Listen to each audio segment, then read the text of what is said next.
ಮಾನ್ಯ ದೇವೇಗೌಡರದು ಮತ್ತು ಚೆನ್ನಮ್ಮನವ್ರದ್ದು ನಾನು ತಿಳಿದ ಮಟ್ಟಿಗೆ ಬಹಳ ದೀರ್ಘಕಾಲದ ಅತ್ಯಂತ ಅನ್ಯೋನ್ಯವಾದ ಸಂಬಂಧ. ಪತಿ ಪತ್ನಿ ಇಷ್ಟು ದಶಕಗಳ ಇಷ್ಟು ಚೆನ್ನಾಗಿ ಒಂದಾಗಿದ್ದು ನಾನು ನೋಡೋದು ಭಾಳ ಅಪರೂಪ. ಅದರಲ್ಲೂ ವಿಶೇಷವಾಗಿ ಚೆನ್ನಮ್ಮನವರು ನನಗೆ ಗೊತ್ತಿರೋ ಮಟ್ಟಿಗೆ ಬೆಂಗಳೂರಿನಲ್ಲಿ ದೇವೇಗೌಡರಿದ್ದರೆ ಮಧ್ಯಾಹ್ನ ಅವ್ರ ಜೊತೆ ಊಟಕ್ಕೆ ಜಾಯ್ನ್ ಆಗೋದು, ಅವರ ಎಲ್ಲ ಸ್ಥಿತಿಗತಿಗಳನ್ನ ನೋಡ್ಕೊಳೋದು ಮಾಡ್ಕೊಂಡು ಈ ವಯಸ್ಸಲ್ಲೂ ಕೂಡ ದೇವೇಗೌಡರ ಜೊತೆ ಜೀವನ ಮಾಡ್ತಿದ್ರು. ಅಂಥ ಚೆನ್ನಮ್ಮನವ್ರು ಇವತ್ತು ದೂರ ಆಗಿರೋದು ನಿಜವಾಗ್ಲೂ ದುಃಖದ ಸಂಗತಿ.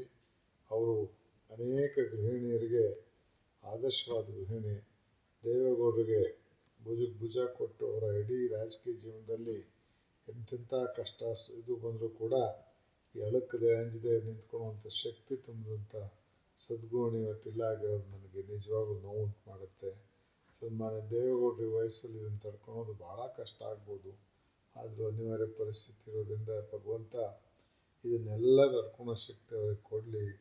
ದೇವೇಗೌಡರು ಇದನ್ನು ಯಾವುದನ್ನು ಅತಿಯಾಗಿ ತಲೆಗೆ ತಗೊಂಡಲ್ಲ, ಇನ್ನೂ ಕೆಲ ಕಾಲ ಚೆನ್ನಾಗಿರಲಿ. ಅವರ ಪತ್ನಿಯವರ ದುರಂತದ ಸ್ಥಿತಿಯನ್ನು ಮರೆಯುವಂಥ ಸ್ಥಿತಿ ಅವರಿಗೆ ಬರಲಿ ಅಂಥೇಳಿ ಭಗವಂತನಲ್ಲಿ ಪ್ರಾರ್ಥಿಸಿ, ತಾಯಿ ಚೆನ್ನಮ್ಮನವರ ಆತ್ಮಕ್ಕೆ ಶಾಂತಿ ದೊರಕಲಿ ಅಂಥೇಳಿ